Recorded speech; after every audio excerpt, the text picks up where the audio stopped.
शलोम मसीह में आप सबको की सलामती हो। उसकी मामूरी में से हम सब ने पाए, यानी फजल पर फजल, फजल और सच्चाई मसीह यीशु की मार्फत पहुंची।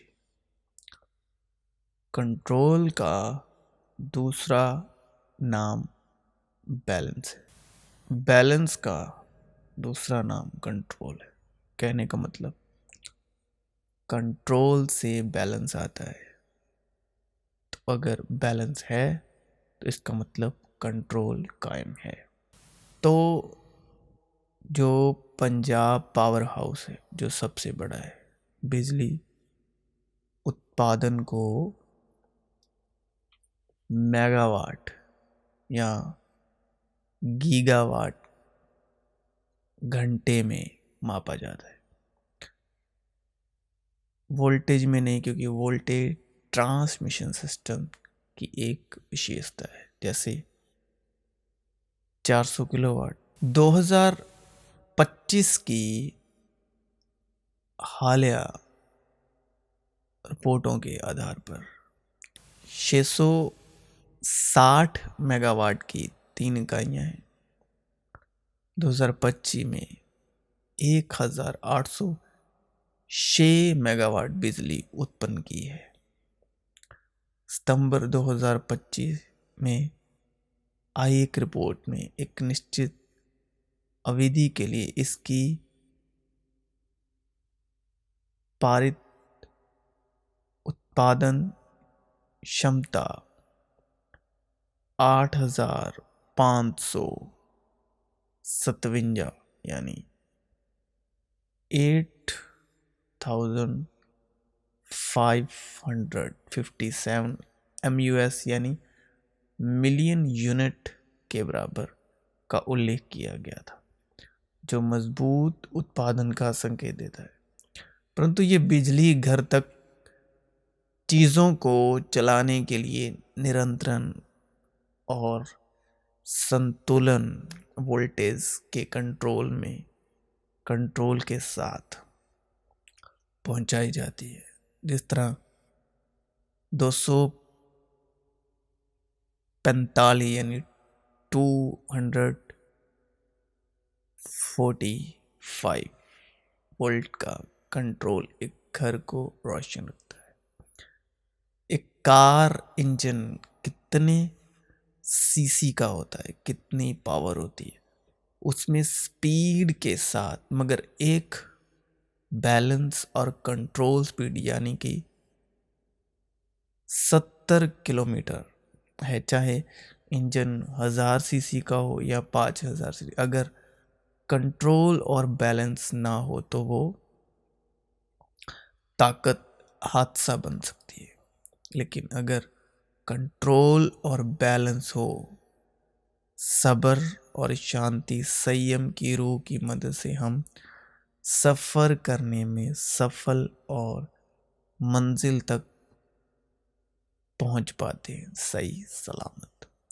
तो इंसान के अंदर कितनी एनर्जी है, जब इस पे इंसान कंट्रोल खोता है, बैलेंस नहीं रख पाता, तो फिर गुस्से में नुकसान कर बैठता है और लस्ट जो हवस में बदल जाती है, और ये मौत और जुर्म और नुकसान और समाज का माहौल खराब और डर का माहौल पैदा करती है।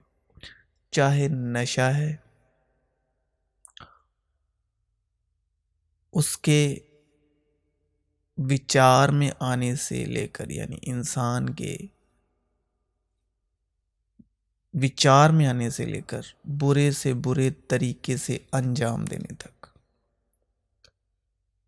जिससे दुनिया में और दुनिया के दिल में दहशत और डर का माहौल पैदा होता है। दुनिया में क्या कुछ नहीं होता, चोरी होती है, खून, लड़ाइयाँ, रेप जैसे जुर्म, बुरे से बुरा नशा, और ये एनर्जी तसव्वुर, ख्याल, दिल, नीयत, इरादे, ख्याल पर डिपेंड करती है। यानी उस एनर्जी को थॉट यूज करता है, मगर डिपेंड करता है इंसान का इरादा, नीयत, दिली ख्याल, तसव्वुर जिस्मानी है या रूहानी। खुदा कद्दूस अब्बा की तरफ से है या अब्लीस शैतान शरीर की तरफ से है। अगर तो नेगेटिव इवल थॉट हैं, शैतानी विचार उस एनर्जी को पकड़ लेता है तो जिस्म के काम तो जाहिर है, यानी हरामकारी, नापाकी, शहवत परस्ती, बुत परस्ती, जादूगरी, अदावतें, झगड़ा, हसद, गुस्सा, तफरीकें, जुदाइयाँ, बिद्दतें, बुग़्ज़, नशेबाजी, नाच रंग और इनकी मानी। अगर डिवाइन थॉट, खुदा बाप कदूस का विचार उस एनर्जी को इस्तेमाल करता है, मगर रूह का फल मोहब्बत, खुशी, इत्मीनान, तहम्मुल, मेहरबानी, नेकी, ईमानदारी, हिल, परहेजगारी है। और ये एनर्जी है, ऊर्जा है, खून में होती है और जो रगों में, नसों में खून के द्वारा काम करती है और फिर जिस्म के वसीले। इसलिए कि खुदा ही है जिसने फरमाया कि तारीकी में से नूर चमके, और वो ही हमारे दिलों में चमका, ताकि खुदा के जलाल की पहचान का नूर यीशु मसीह के चेहरे से जलवागर हो। खून में जो एनर्जी है, जान है, इसको यूज, तसव्वुर, ख्याल के द्वारा काम करती है। खून में जो एनर्जी है, जान है, उसे तसव्वुर, ख्याल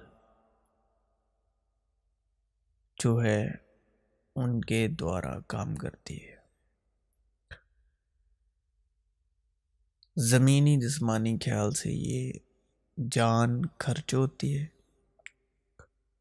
खपत होती है। रूहानी इस्मानी नियत ख्याल इस जान को महफूज रखते हैं, बलवंत बनाते हैं। पॉजिटिव थॉट हमारे खून को, जो जान है, दिल की शांति इसे कंट्रोल करती है, यानी दिल में सब्र कितना है, शांति कितनी है। तो ये कुदरत, कायनात जब कभी जहाँ भी किसी भी वजह से अपना कंट्रोल या बैलेंस खोती है तो ज़मीन पर कितना नुकसान होता है, जिसको हम एक्सीडेंट कहते हैं, हादसा कहते हैं, यानी हादसा कहते हैं।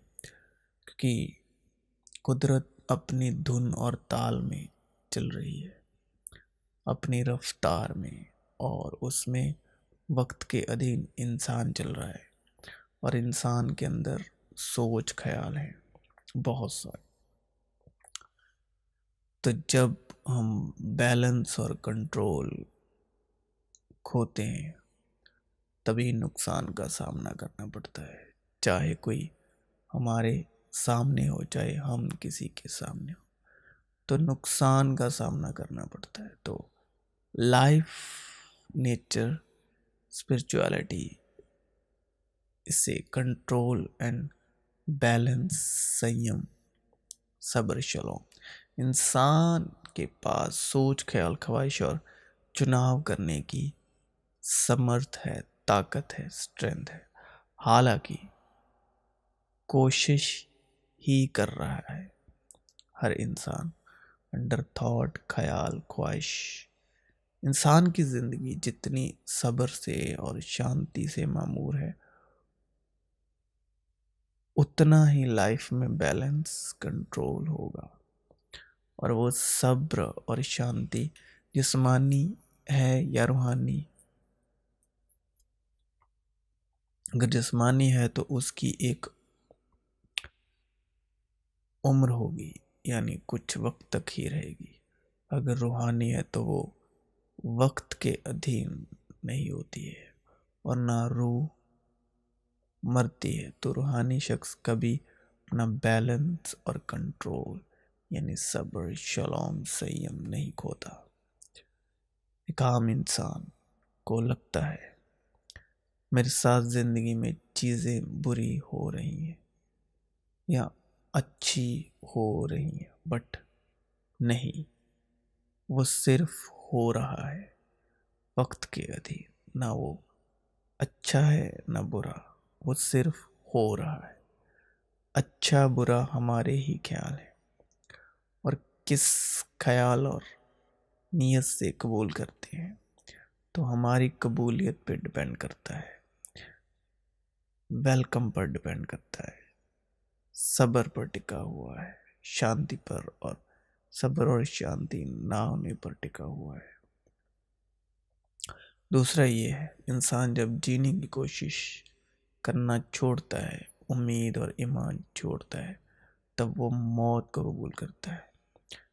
असल में जब इंसान बुजुर्ग होता है तो हर तरह से अपनी ताकत खो चुका होता है। देखना, बोलना, चलना, सोचना, खाना। तो फिर उसे जीने से बेहतर मौत अच्छी लगती है। वो इससे अच्छा मौत को बेहतर समझता है, कबूल करना पसंद करता है। यानी नतीजा, हम मौत के साए में हर एक पल उम्मीद और विश्वास में वक्त के अधीन जिंदगी में कायम रहते हैं और जिंदगी को अपने आप में, मगर जिस दिन जिस्म में समर्थ खो देते हैं और उम्मीद का ना रहना, विश्वास का ना रहना, और जिस तरह बाकी दुनिया भाग दौड़ में लगी हुई है वैसे ना रह पाना ही मौत है। मतलब कि हम जीने की कोशिश करते हैं, अगर कोशिश और उम्मीद बरकरार रहे तो इंसान कभी नहीं मर सकता। मतलब कि हम क्या एक्सेप्ट कर रहे हैं या डिनाई कर रहे हैं, मौत और ज़िंदगी उस पे काम करता है।